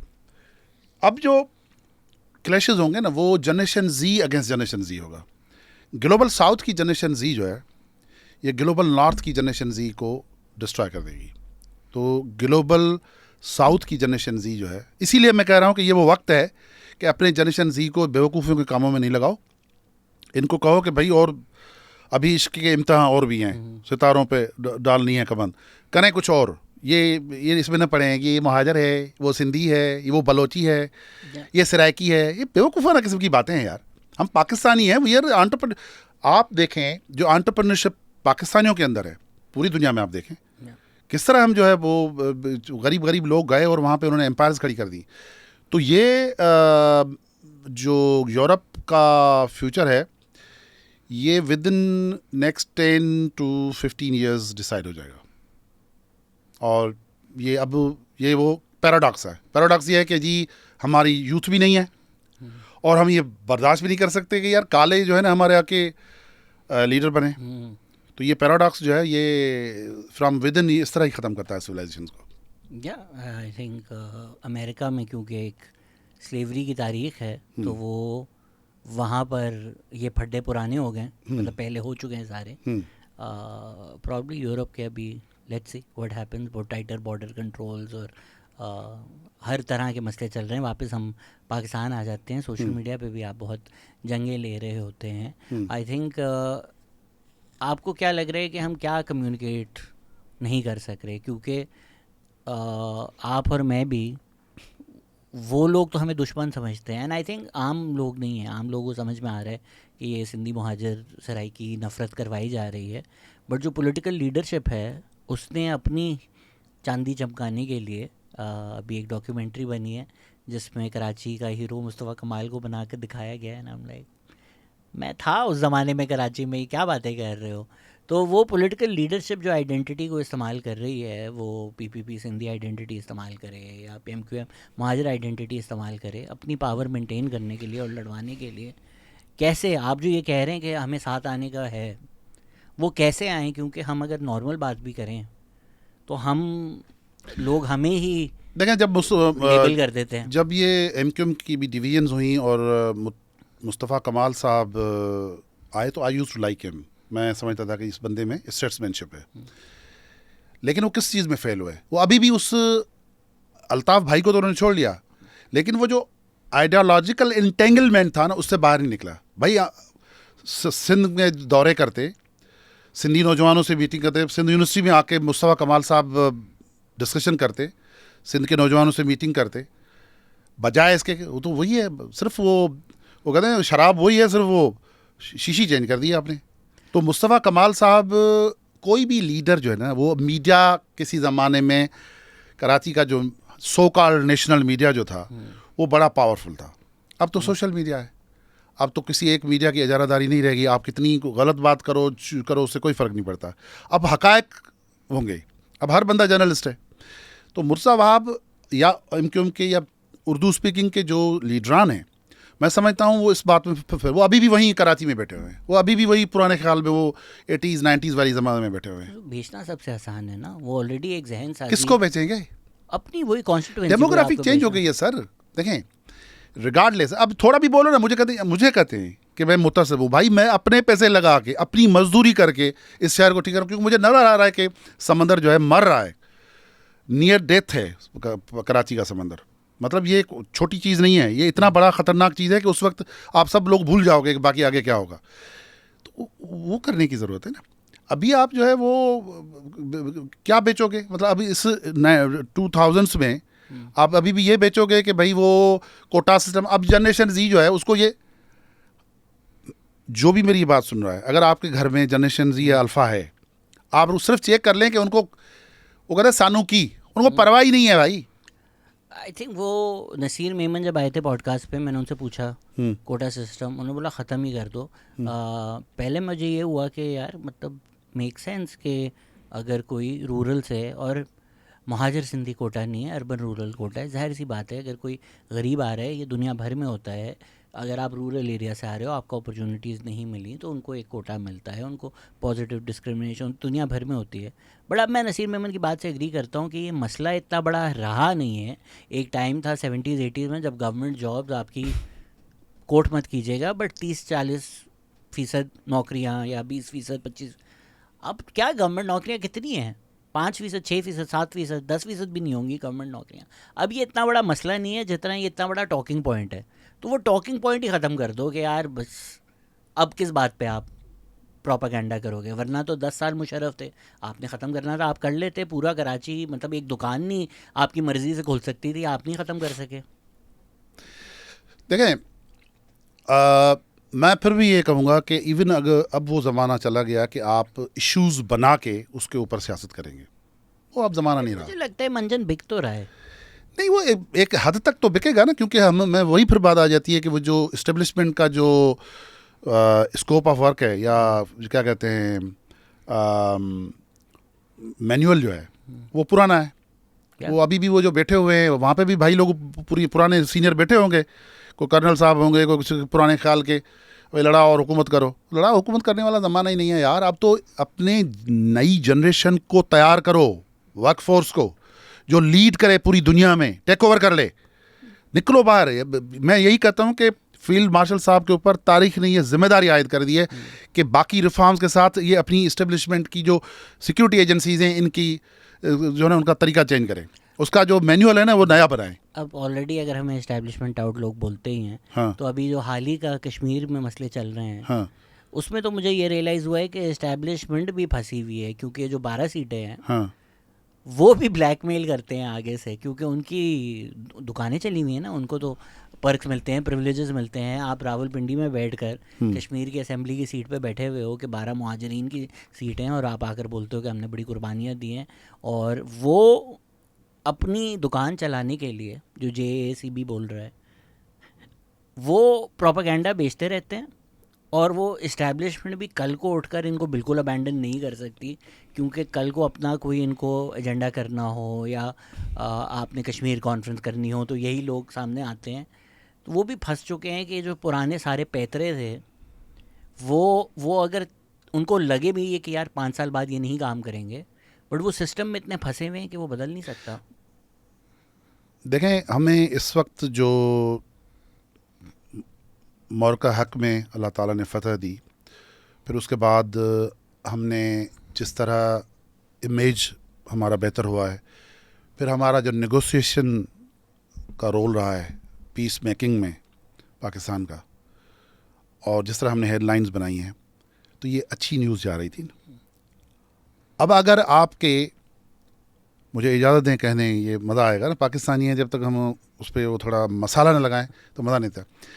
अब अगर आपके इस्टेब्लिश में कुछ चूतिए उस चीज़ को ख़राब कर रहे हैं जो अल्लाह ताला ने आपको दी है, इस बेवकूफ़ियों से कि इधर उसको लड़ाओ उधर लड़ाओ, तो उनको अब कंट्रोल करने की ज़रूरत है, क्योंकि अब फिर आप ख़राब कर दोगे। अब 80 साल तो अजाब में, हम तो देखें, मैं उस जनरेशन में हूँ, हम तो अब टांगे जो है कब्र में नहीं तो कब्र के करीब रखे बैठे हैं।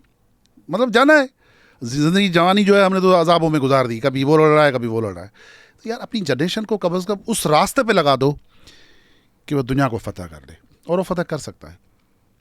मैं जितना जनरेशन जी पाकिस्तान की, रिगार्डलेस कि सिंधी है, मुहाजिर है, पंजाबी है, उर्दू है, कोई इस तरह कोई नहीं, सारे कमाल की एंटरप्रेन्योरशिप है और जहानत है। उनको सिर्फ अपॉर्चुनिटी देने की ज़रूरत है, उनको लीड करने की ज़रूरत है, ये हो जाएगा।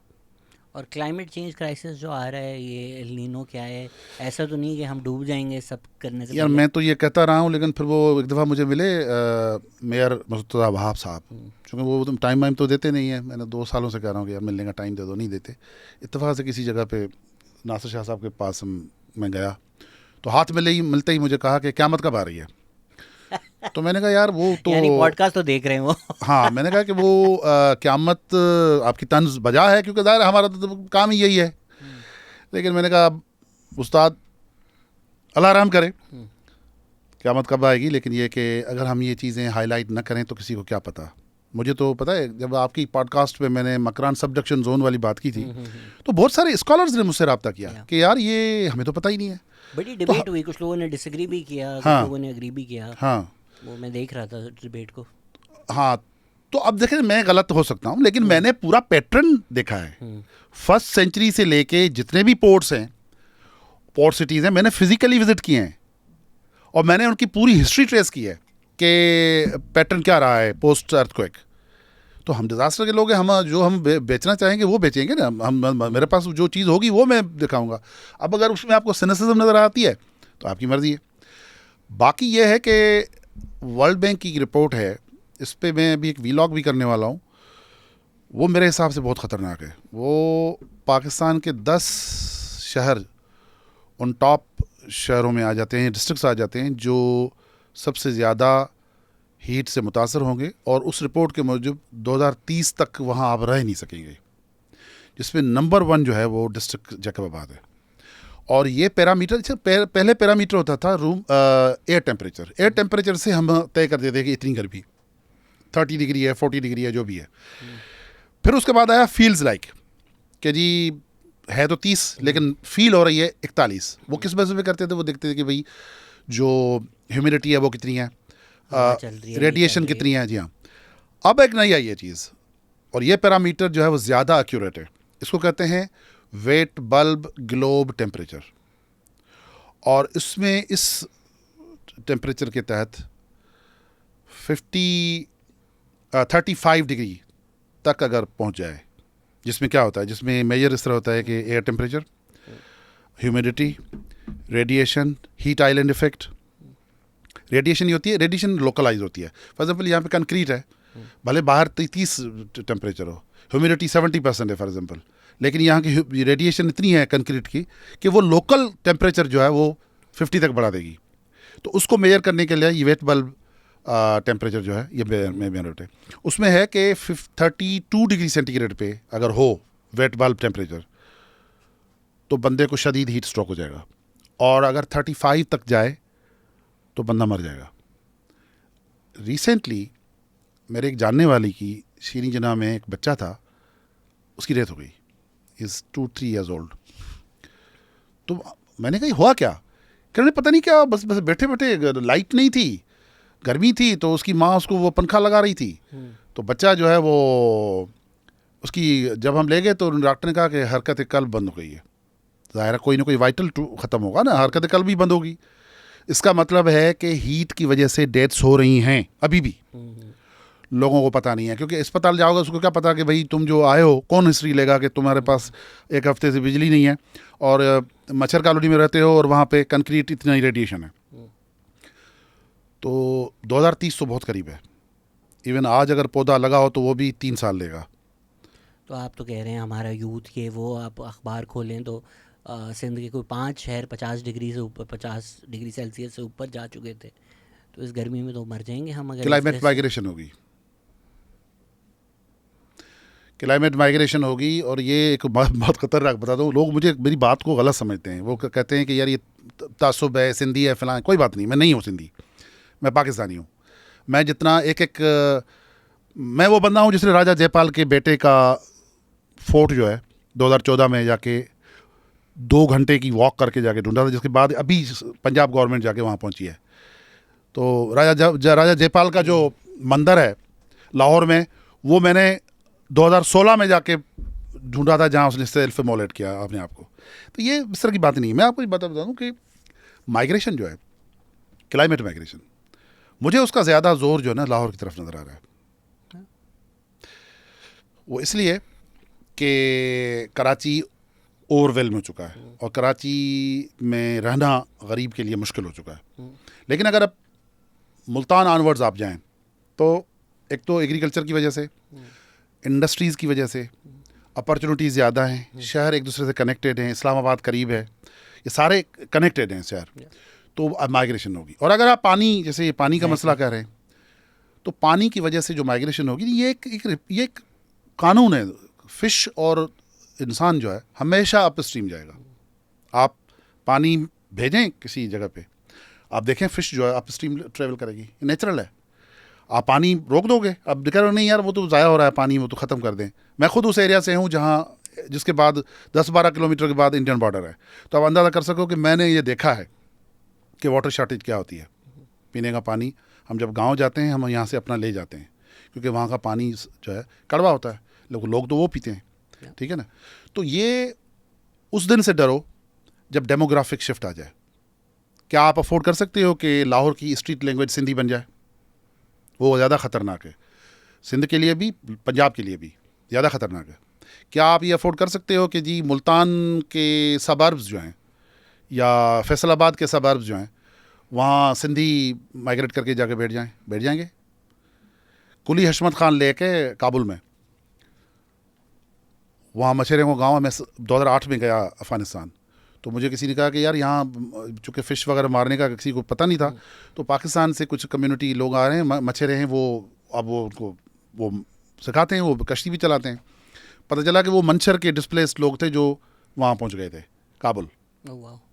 कुली हशमत खान झील है काबुल के सबर्ब्स में। इंसान को आप नहीं रोक सकते, माइग्रेट करेंगे। पानी का जिक्र आ ही गया है तो अभी अगेन हम लोग टैंकर तो हमें नज़र आते हैं जो एक मसला है, जेन्युइन मसला है, लेकिन पानी है नहीं, ये नहीं नज़र आता कि हर रोज़ ख़बर आ रही होती है कि कोटरी में 50% कैपेसिटी से कम है। मैं लाइव किंजर के भी देख रहा होता हूँ, तो किंजर इस वक्त भी मोस्ट प्रॉब्ली 50% कैपेसिटी पे होगा। तो K4 करते हैं। K4 पानी लाएगा कैसे जब पानी है ही नहीं पीछे से, जब सिंध में ही नहीं पानी आ रहा, तो K4 कौन सा पानी ला रहा है? मुझे तो यही नहीं समझ में आ रही। देखो यार शहजाद, मैं आपको एक बात बताऊँ ना, मुझसे लोग कहते हैं कि जी कराची के लोगों के, मैं कहता हूँ सुसाइडल है, लोग सुसाइडल हैं। मैं ये नहीं कहता कि मैं अफलातून हूँ, मैं बड़ा माहिर हूँ, आप मुझसे हेल्प ले लो, लेकिन मैं बता रहा हूँ यार, शाहराह फैसल डूबता है ना, तो वो पानी इंजेक्ट करके वापस नीचे क्यों नहीं भेजते? एक्वाफर रिचार्ज हो जाएगा। रेन वाटर हार्वेस्टिंग क्यों नहीं करते? 5.5 सालों से मैं ये चीखता आ रहा हूँ। आप मुझे यूज़ ना करो, आप अपने बाहर से कोई बंदे ले आओ यार, किसी और को लगा लो। क्यों नहीं करते? आपको क्या लगता है? सुसाइडल कंफर्ट्स में लोग, पाकिस्तान में जो लोग हैं ना, जो इलीट है, उन सबको यही है हम कहीं और रहेंगे, यहाँ रहना ही नहीं है, तो ठीक क्यों करें? आप कह रहे हैं रेन वाटर हार्वेस्टिंग गवर्नमेंट क्यों नहीं करती या इंडिविजुअल्स क्यों नहीं करते? गवर्नमेंट इंडिविजुअल कितना करेगा यार? हाँ वही तो, इंडिविजुअल तो नहीं कर सकता ना। गवर्नमेंट तो गवर्नमेंट करे ना, क्यों नहीं करती भाई? तुम अगर चाहते हो कि शाहराह फैसल पे दरिया बहने के बजाय अगर 2 घंटे में वो वापस पानी री इंजेक्ट हो जाए ज़मीन में, तो वो बेहतर है, या ये है कि आप, अब लोग तो इसमें से भी बिजनेस करते हैं। रेन इमरजेंसी होगी, बिजनेस होगा। आप कह रहे हैं कि वाटर टैंकर माफिया चलता रहे इसलिए rain water harvesting, is that the suggestion? देखो, जब आप, वो कहते हैं अंधों के शहर में आईने बेचना, जब देखने वाला कोई होगा तो आईना खरीदेगा ना। अब अगर आपने स्कैर्सिटी पैदा करोगे तो टैंकर माफिया चलेगा ना। टैंकर क्यों, आपको क्यों जरूरत पड़ी टैंकर की? जब अगर लाइन में पानी हो तो आप, ये सारे इंटरेस्ट सर्व हो रहे हैं। इसमें भी हमारे वो कुछ जो एस्टेब्लिशमेंट के जो हाथ होते हैं माशाल्लाह, टैंकर माफिया में उनका बरकत का हाथ भी कहीं ना कहीं होगा, क्योंकि एक कर्नल साहब या कोई होगा, उसको पैसे मिल रहे होंगे, तो वो कह रहे हैं कि जी मैं तो बैठ के खा लूँ, बाकी मर जाए लोग तो मर जाए। तो दुनिया नहीं छोड़ेगी भाई, खुदा का जो कानून है ना वो नहीं छोड़ेगा, कोई भी हो। अगर रेन वाटर हार्वेस्टिंग करनी हो, क्या इंफ्रास्ट्रक्चर चाहिए होगा? कोई इंफ्रास्ट्रक्चर नहीं चाहिए यार, कुछ भी नहीं चाहिए। 2000 मैंने तो बना के चीफ सेक्रेटरी अगर सुन रहा है, मैंने उसको भी भेज भी दिया है। 2000 ऐसी जगह हैं लियारी में और मलीर रिवर के बेल्ट में जहां आप वेटलैंड्स बना दें। मलीर का, लियारी का, मैंने कैपिटी के चेयरमैन साहब मुशाहिद साहब हैं, अच्छे दोस्त हैं हमारे, मैंने उनको सजेशन दी। मैंने कहा जो लियारी का जो डेल्टा है, सारा डेल्टा तो कवर हो चुका है, लेकिन जहां मच्छर कॉलोनी का अभी बचा हुआ एरिया है, पहले तो उन्हें जो लोग बैठे हैं उनको अगर आप दे के कुछ जो है मतलब क्या कहते हैं मुआवजा दे के आप उनको वो जगह खाली करके उसको एक बहुत बड़ी वेट टेंट बना दें, तो लियारी में वो साइफन इफेक्ट क्रिएट होगा। वो जो पीछे डुबो रही होगी वो वहाँ पे लोटस रिलीज़ की झील बन जाएगी, लेगून बन जाएगी, पानी रिचार्ज होगा, एक्वाफर रिचार्ज हो जाएगा, खूबसूरत लगेगा, आपकी प्रॉपर्टी की वैल्यू बढ़ जाएगी। दूसरा ये कि ये 2000 जगहें जो हैं उसमें आप झीलें और वो बना दें। जो शाहराएँ हैं इनमें आप इन्वर्टेड वेल्स बना दें, इन्वर्टेड वो कर दें, पाइप्स डाल के इन्वर्टेड कर दें, पानी जैसे ही आएगा वो खोल दें, वो वापस अंदर चला जाएगा ज़मीन में, तो ज़मीन भी जो है आपका एक्वाफर बेहतर होगा और पानी आपका बच जाएगा। ये तो लग रहा है अच्छी खासी इंफ्रास्ट्रक्चर डेवलप। कोई इंफ्रास्ट्रक्चर नहीं है सर, इसमें इंफ्रास्ट्रक्चर क्या है? इन्वर्ट, ये पाइप्स कैसे डलेंगे? कोई, आपने करना क्या है, आपने ड्रिल करना है, आप इवन कम्युनिटी से करवा सकते हो। अच्छा, कैश फॉर वर्क पे करा सकते हो, ड्रिल करके आपने डालना है, बाकी तो पानी अंदर खुद जाएगा ना। आपने ऐसा थोड़ी है कि हज़ारों फुट का कोई वो लगाना है, नहीं, आपने सिर्फ 40-50 फुट का एक वो क्रिएट करना है, पानी अंदर ज़्यादा हो जाएगा। वैसे भी का वाटर टेबल कराची की जो है वो बहुत लो है। सर ऑडियंस से बहुत सारे सवाल पूछे हैं, बट उस पर आने से पहले ये सुपर एल नीनो क्या हो रहा है भाई? देखिए, दुनिया में ये एक टाइम आता है जिसमें ये फिनोमेना डेवलप होता है। मैं तो खैर इसमें काफ़ी स्केप्टिकल हूँ कि जिस तरह की ये बता रहे हैं कि शदीद ड्राउट हो जाएगा या गर्मी हो जाएगी, मेरा ख्याल है कि अभी ये काफ़ी पहले है, अभी देखना होगा कि किस तरह ये मैनिफेस्टेशन होती है। लेकिन जो अदरवाइज़ भी रिगार्डलेस ऑफ एल नीनो जो हमारी सिचुएशन है क्लाइमेट पाकिस्तान की, तो वो खुद ही स्टेट ऑफ इमरजेंसी है। तो एल नीनो तो जब आएगा देखेंगे, लेकिन उससे पहले ही हमारा बहुत कुछ हो जाएगा। हमारी एल नीनो के अपने हाँ। मसले हैं। सर लोगों के बहुत सारे सवाल हैं। My question is why horticulture department of Sindh is not active in Karachi? Every new department is not showing concern to make centre medians gracious but keep flowing nalas everywhere in road center. Who will take responsibility for Bagh-e-Karachi? मेरा ख्याल है ये तो आप horticulture वालों से पूछें कि वो एक्टिव क्यों नहीं है, या और जो जिम्मेदारान हैं। हम तो अपने हिस्से का जो काम कर सकते हैं कर रहे हैं। वो कह रहे हैं अलादीन पार्क जो है वो बाग-ए-कराची होना था, शहर के बीच का एक अर्बन फॉरेस्ट, उसका क्या हुआ? अगेन वो मैं तो गया हूँ, मैंने तो सजेशन भी दी थी कि इतना बड़ा पीस ऑफ लैंड अगर कन्वर्ट हो जाए इनटू अर्बन फॉरेस्ट तो शहर को, और न सिर्फ अर्बन फॉरेस्ट बल्कि अर्बन वेटलैंड्स भी, शहर ठंडा हो जाएगा। लेकिन ज़ाहिर है यहाँ प्रायोरिटीज़ कुछ और होती हैं। मुझे नहीं समझ में आता कि अभी भी हम कितना सीरियस ले रहे हैं इस बात को। लोग इंडिविजुअल लेवल पर कैसे ग्लोबल वार्मिंग से कुछ कर सकें? अडेप्ट, अपने आप को अडेप्ट करें, एनर्जी एफिशिएंसी लाएं, हर वो चीज़ जो आपको डिपेंडेंसी से बचाए।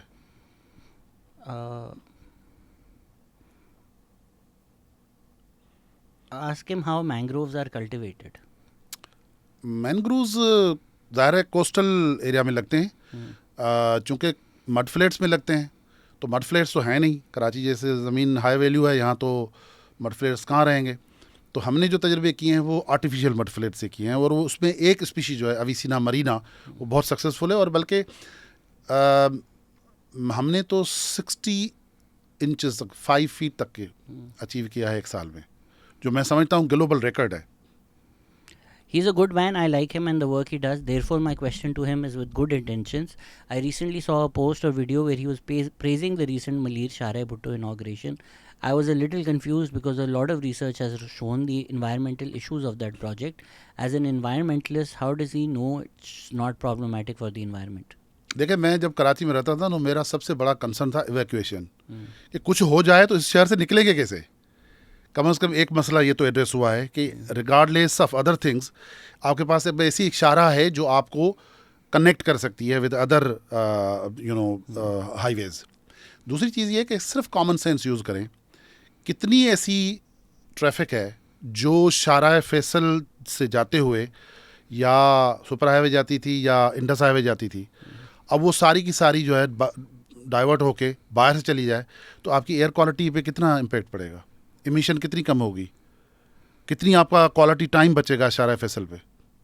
मैं समझता हूँ ये बिल्कुल नॉनसेंस है। हाँ, ये कहते हैं ना कि जी जो है वो मलीर रिवर, तो मलीर रिवर के film Malir river is not Lyari river, Malir is a very wide river, और उसकी जो अगर उस पर ये काम करें, मैंने इनको सजेशन दी है नासिर शाह साहब को कि आप मलीर रिवर में रेन वाटर हार्वेस्ट करें, इसमें वेटलैंड्स बनाएं रिवर के अंदर, और बाकी आप जो है हर तरह से उसको अलग रखें उसके फ़्लो को, तो उससे क्या मसला होगा। मैं नहीं समझता ये खामखा की वो तनकीद बराए तनकीद है। पढ़े लिखे लोगों ने बोला है कि मलीर का जो पढ़ा लिखा इकोसिस्टम है, और पढ़ा लिखा किसको कहते हैं हम, जो जिनका काम है, ये जो कंसल्टेंट्स हैं जिनको हायर करते हैं, काफ़ी लोगों ने वो इश्यूज उठाए हैं कि वो मलीर रिवर के ऊपर जो बना रहे हैं, जो पैच वहाँ पर है, वो लोकल इकोलॉजी को फ़र्क पड़ेगा उससे। आप कह रहे हैं नहीं, गलत है। देखें, मैं 39 किलोमीटर की पूरी शाहरा की बात कर रहा हूँ। बिट्स एंड पीसेस में ज़रूर चीज़ें होंगी जो over the period of time ज़ाहिर होंगी कि यार यहाँ पे को ये होना चाहिए या वहाँ होना चाहिए, उसको आप एड्रेस कर सकते हो। लेकिन अल टुगेदर आप कहें कि शाहरा ही ना हो, तो ये तो मैं नहीं समझता सारा कि होनी चाहिए, बट आई थिंक वो जो बहरिया टाउन वाला मलिर रिवर वाला पैच है, जो हफीज़ बलोच वगैरह जहाँ प्रोटेस्ट करते हैं, वहाँ मसला तो है। उसको उसी पे फोकस करना चाहिए बनस्बत, चूँकि हफीज़ का मैंने एक ये भी देखा था कि वो कह रहे थे कि जी अल टुगेदर ये ख़तरनाक है। जैसे मैं जमात इस्लामी वालों को देख रहा हूँ, एमक्यू वालों को, जी ये डीएचए को मिलाने के लिए वो बनाए। यार आप तो डीएचए को मिलाने के लिए तो बनाया भले ना। मियाँ हो, लेकिन उसके बेनिफिशियरी हम आप भी तो हैं, बाकी अवाम भी तो बेनिफिशियरी है। भला डीएचए भी तो पाकिस्तान में है, उसमें भी तो सिविलियंस रहते हैं, ये वो बड़ा अभी भी डीएचए में बैठे हैं हम। ऑनलाइन बड़ा चलता है ना कि कायदे आज़म की गलती है कि डीएचए की प्रॉपर्टी पे पाकिस्तान बना दी तो पाकिस्तान में डीएचए नहीं है, डीएचए में पाकिस्तान है। How does the flood irrigation and open field crop field open to sun affect climate? लेकिन वेदर पैटर्न चेंज हुआ है बहुत ज़्यादा। अब देखें ना 50s में जा रहा है नॉर्दर्न सिंध का ये, तो राइस पे इम्पेक्ट पड़ेगा। इसी तरह पंजाब के भी काफ़ी इलाकों में बहुत ज़्यादा गर्मी है, तो ज़ाहिर है ये वेदर पैटर्न जो है ये एग्रीकल्चर पे इम्पेक्ट पड़ेगा। How can I as a land owner earn through carbon crediting? आप देखें छोटे मोटे काम, चूँकि पाकिस्तान में सर्टिफिकेशन कराना कार्बन क्रेडिट्स की वो महंगी है, तो आप जब तक आपके पास अच्छा खासा वॉल्यूम ना हो, आप छोटी चीज़ों में से सर्टिफिकेट नहीं करा सकते। बाकी तो चीज़ें कर सकते हैं। मेरा ख्याल है इसमें अभी ये इवॉल्व होगा बहुत, अभी इसमें टाइम चाहिए। Can Karachi be made green again? If so what kind of native trees should be planted? देखिए सारे जो हमने अर्बन फॉरेस्ट में लगाए हैं सारे नेटिव हैं, वो सक्सेसफुली हमने लगा के एक मॉडल बना दिया है।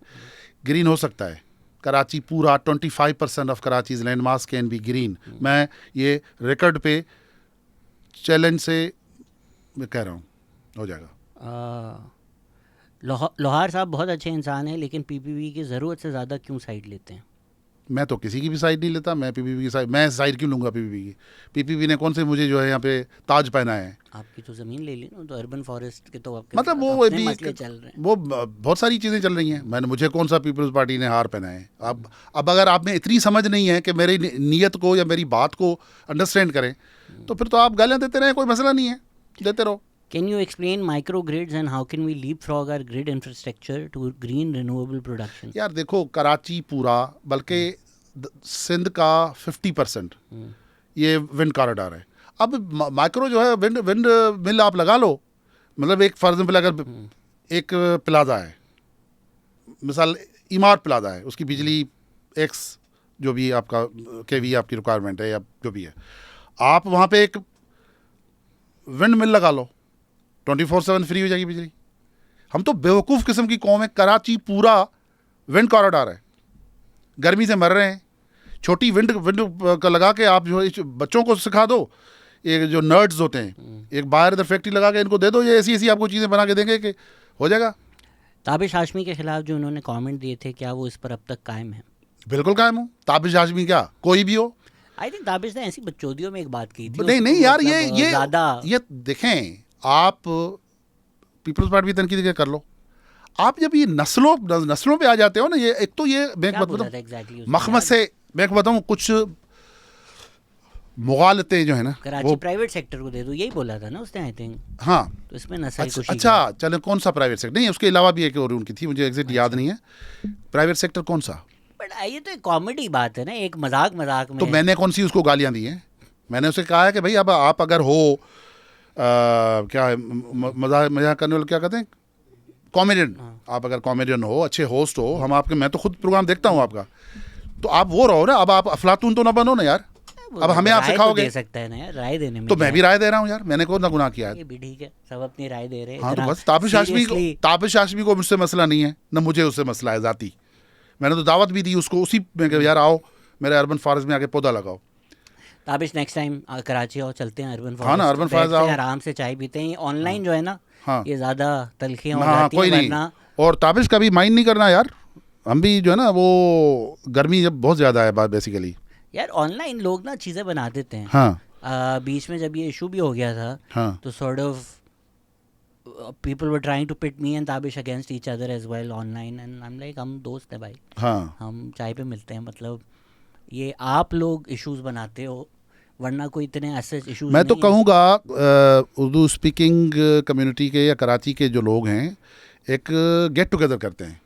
मेरा और उसका रखें जैसे वो नहीं है लंदन में एक पार्क है हाइड पार्क, उसमें आए एक दूसरे लड़ें, गालियां दें, बातें नहीं, करें, लड़ें, डिस्कशन करें, गालियां यार नहीं, पाकिस्तानी है।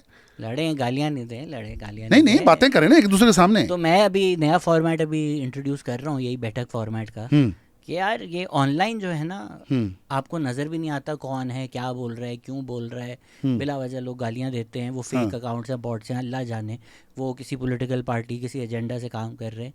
आओ बैठो यार, बैठ के बात कर लेते हैं। तो मैं भी एक बैठक फॉर्मेट बहुत जल्दी very good, end of June आने वाला है, और ये उसमें एक सेशन जो है आप अर्बन फॉरेस्ट में भी कर सकते हैं, जंगल के अंदर। साउंड नहीं आएगी अच्छी, विंड बहुत होगी ना वहाँ। नहीं नहीं, जो अंदर है ना, जो बिल्कुल हाइड आउट्स हैं, साउंड अच्छा अच्छी आएगी। अच्छा, हवा चल रही होगी ना बाहर, शोर हो रहा होगा, सही सही सही, तो साउंड नहीं आएगी ना, आ जाएगी।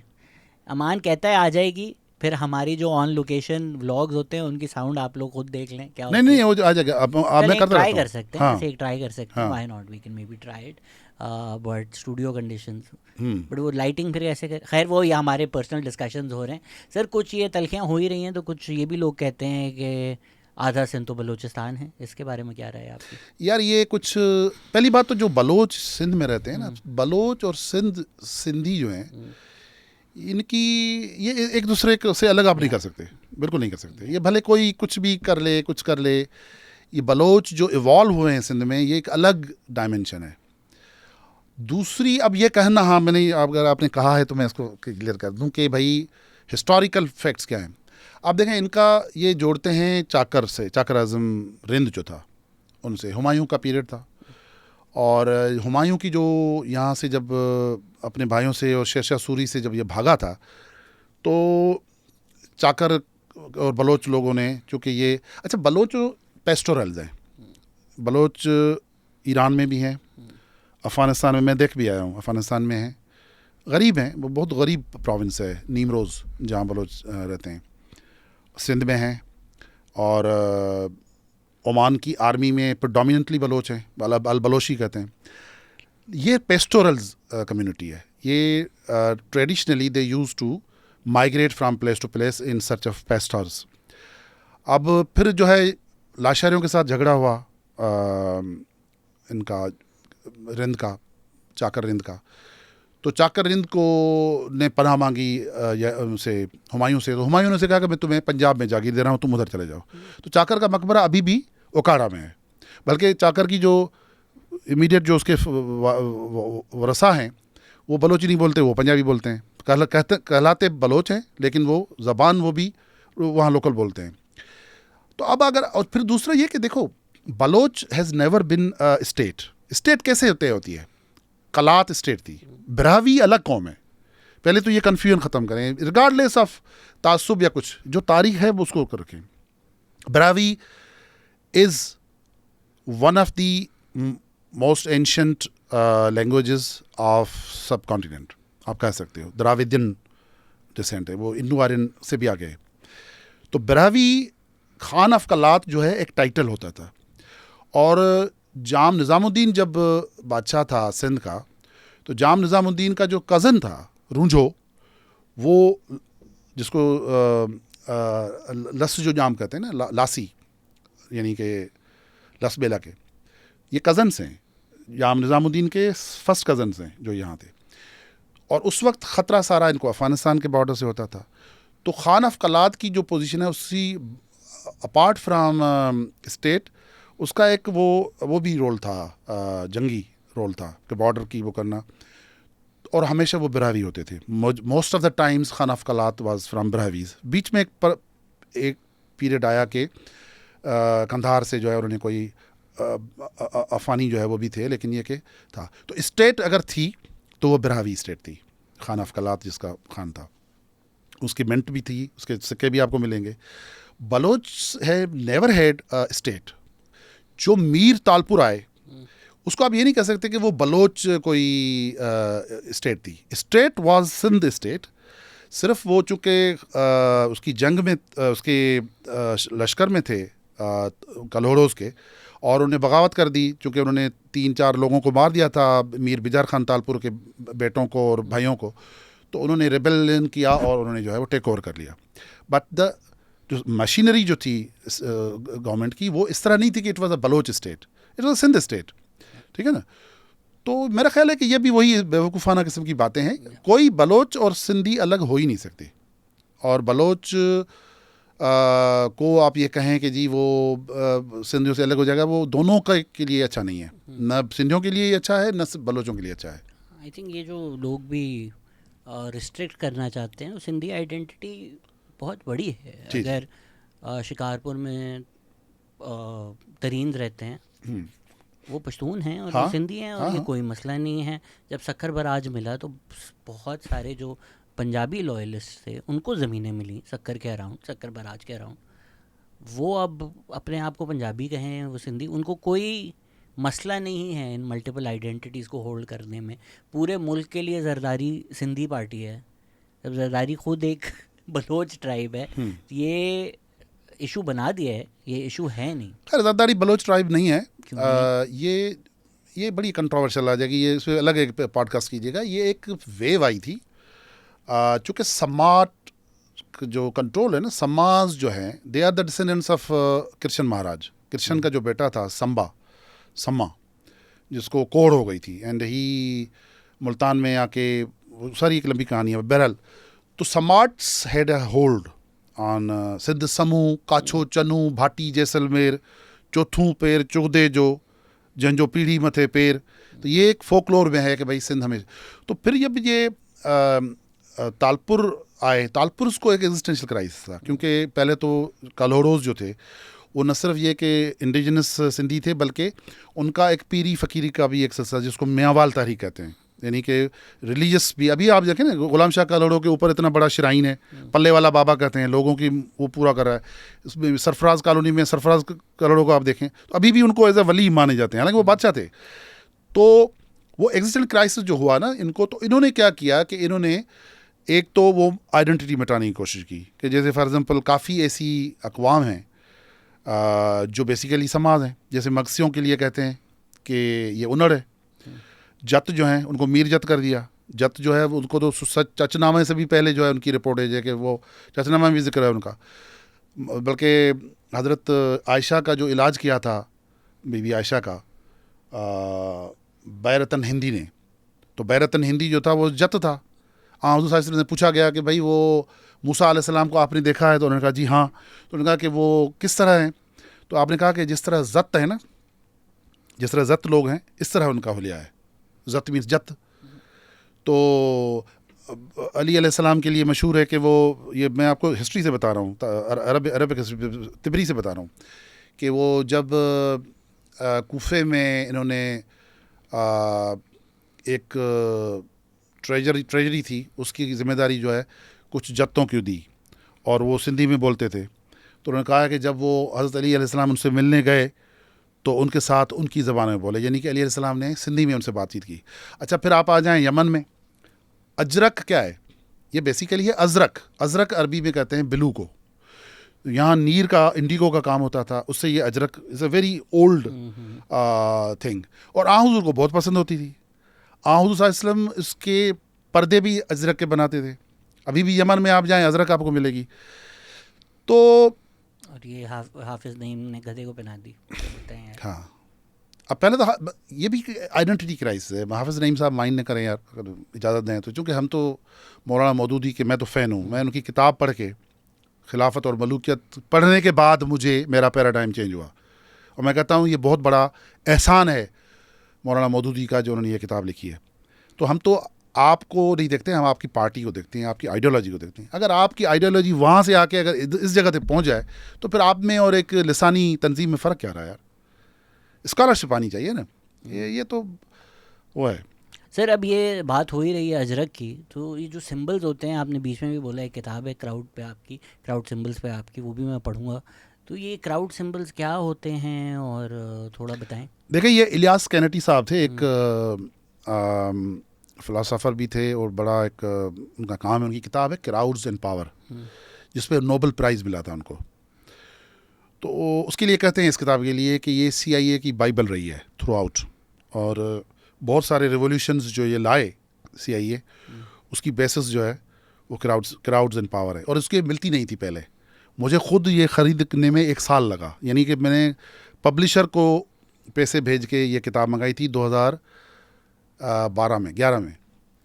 तो इसके ऊपर अच्छा उन्होंने जो क्राउड सिंबल्स बनाए वो तो सिर्फ बनाए यूरोपियन नेशंस के, ये 70s में 60s में उन्होंने लिखी थी। तो फिर मैंने एक किताब बनाई क्राउड बिट्रेयल, जो मेरी किताब है, पब्लिश नहीं हुई है लेकिन इस इन द प्रोसेस। उसमें मैंने बाकी जो अक़वाम हैं उनके क्राउड सिंबल्स बनाए। तो इंटरेस्टिंग क्राउड सिंबल्स जो बने, मतलब जैसे पाकिस्तान का क्राउड सिंबल, पाकिस्तान और हिंदुस्तान और बांग्लादेश का एक ही क्राउड सिंबल था, तमाशा, स्पेक्टेकल। वो इस तरह होता है कि जैसे मदारी का खेल होता है तो बहुत सारे लोग जमा होते हैं। अब जो मदारी साहब हैं उनको बेचना होता है सांडे का तेल, लेकिन वो बातें और कारनामे दिखाएगा, चीज़ें दिखाएगा, और हर वक्त वो तमाशा जो ना आपको भरा हुआ लगेगा।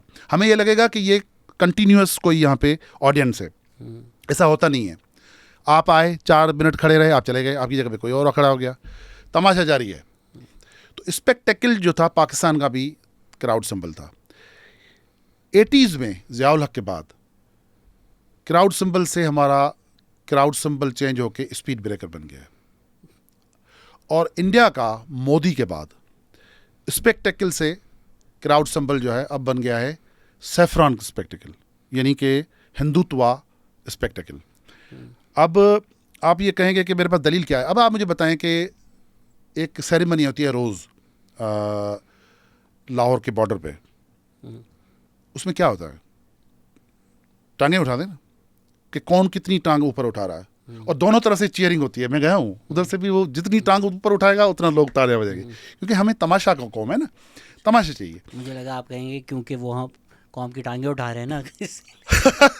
तो अब ये है कि क्राउड सिंबल अब हमारा चेंज हुआ है। हाँ। अब इसका मतलब ये है कि we are afraid of our own flow. जैसे ही कोई चीज़ परफॉर्म करने लगेगी, तेज़ भागेगी, सारी कौम मिलके स्पीड ब्रेकर लगाएगी, पहले इसको रोको। अब आप देखो 60s में पहला सैटेलाइट हमने भेजा था, जब अब्दुल सलाम साइंसदान के उसमें, जब वो सिपार्को के हेड थे। उसके बाद हम कहाँ हैं, हमारी PIA कहाँ पे थी, अब कहाँ है। हमारे ड्रामे, मेरा एक दोस्त है दिल्ली में रहता है, सिख है, उसने कहा कि यार मेरी बेटी का मैंने नाम जोया इसलिए रखा कि वो आपका एक ड्रामा आता था, उसमें वो हीरोइन जो थी वो जोया होती थी। यानी कि लोग, इतने हमारे ड्रामों की क्वालिटी हुआ करती थी। हर चीज़ में हमारा डीके क्यों आया है, क्योंकि कहीं पे भी जब फ्लो तेज़ होगा, परफॉर्मेंस अच्छी होगी, सारी कौम मिल के पहले तो उसको रोकेगी। तो ये ख़तरनाक है। तो ये क्राउड सिंबल पाकिस्तान का वापस चेंज होना चाहिए। अगर नहीं हुआ तो ये वो जो कहते हैं ना स्पीड ब्रेकर, जो है कभी कभी कार ब्रेकर भी होते हैं, वो चीज़ को ही तोड़ देते हैं।